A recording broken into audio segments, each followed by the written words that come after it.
Hey there, that blue collar guy. Waiting for my flight back to LAX. I'm sitting, chilling out, hanging out at SeaTac.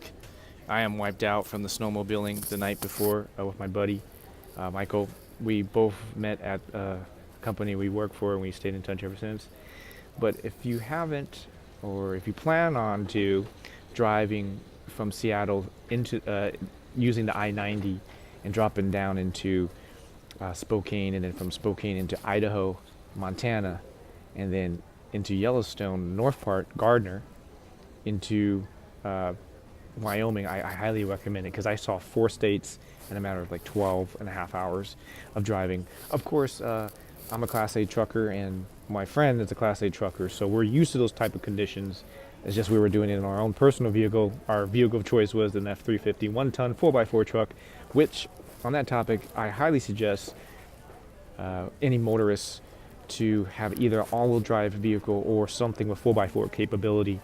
I recommend a truck, at least a half-ton truck or a one-ton truck. It doesn't have to be a one-ton truck, excuse me. It could be a half-ton truck like a 1500 Chevy, Ford, Tundra, as long as it has 4x4, because you need that 4x4 unit to grip the road when there's ice on the road. The interesting thing about it is that people don't know, regular motorists know, is when it gets above freezing temperatures, the ice on the freeway or the highway starts to melt. And if the state troopers and the state workers do not put any salt or sand onto the highway, your ass is going to skid into the embankment. Or if you happen to not want to hit an elk or deer crossing and you flip your car and yourself into the embankment, you're done. But what I'm getting at is the vehicle choice is very important. Front wheel drive, 4-cylinder cars, I do not recommend if you're going in midwinter into Yellowstone, which we were doing yesterday and the night before. So a 4x4 or all-wheel drive vehicles, highly recommended. The weight is also a factor too in slipping and sliding and skid control.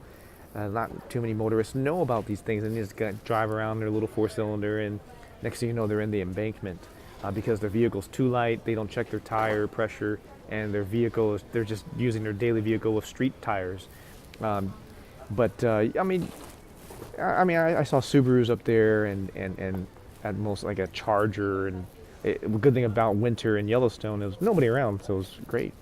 But at any rate, so a matter of 12 and a half and 13 hours, I drove through 4 states, saw the Pacific Northwest. I'm an LA guy, so I don't normally see those types of wilderness areas, and it was absolutely amazing experience. I've been to Yosemite in California, but Yosemite, it does not compare to Yellowstone. Yellowstone is on its own with the amount of creatures. The great thing about Yellowstone during the wintertime is you don't get the crowds, the kids in July, August, and September. I was talking to one of the awesome waitresses and rangers in the area when we got into the Gardner, Montana, which is the city or town just north of the entryway of the Yellowstone region. Right when June hits, that's it. It's just cars everywhere and people just trailing everywhere and stampeding all over the forest. And then the animals just disappear because they will go deeper into the forest to hide. But in the wintertime, I saw so many rare male, and you don't see the males most of the time. It's mostly the females ranging in Yellowstone. One of the rarest ones that we saw was a bullhorn moose. That sucker, I'll pull some pictures up of that. That sucker gotta have been at least like 800 pounds of just pure meat and mass. The other one was a male elk. Hardly see those. A level 5 elk with maturity level of the antlers and how massive it is. Not as big as a moose, but big enough. It'll fuck the truck up if it ever ran into it. The male solo bisons as well as their herd, those are common. One of the ones that surprised me was a coyote, and when I'm used to seeing coyotes in California, Arizona, they're straggly looking things. Some of them are mixed hybrid dogs. But in this case, this coyote looked like a wolf, but it was a coyote walking in the middle of the road, and if I didn't tell my friend to look out, he would have just ran right over it. But that coyote was kind of like a spiritual connection. It looked directly at me, and I said, "No, stop." So that was awesome. That coyote was well fed. Also saw many bald eagles, various birds, but the most amazing beasts that I've seen that are just they command so much presence was the bull moose and the male elk. Those were awesome. I also saw a ram, or rather a mountain goat, male with the big horns. I mean, you hardly see those. They usually range north of Wyoming and hardly come down to Yellowstone. But they were there. I'm not gonna say hardly, but they elusive is what I would say. Most of the male beasts are elusive. Anyway, so that was my adventure in the drive. We stayed in Gardner, just north. The Yellowstone Park National Park was closed. Obviously, you can't drive through there in the middle of winter, but you could go to the left of the North Range into a city called, or a town called Cook City, which we went snowmobiling, and that shit tore my arms up. But it was probably the most dangerous sports that I ever tried, which is snowmobiling. I mean, I've done jet skiing all the time. I've done boating, but this particular motorsport really kicked my ass.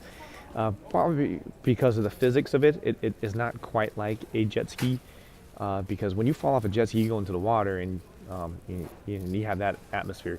When you fall off a snowmobile, you're going down into the snow and have to pick yourself up, especially if it's not packed.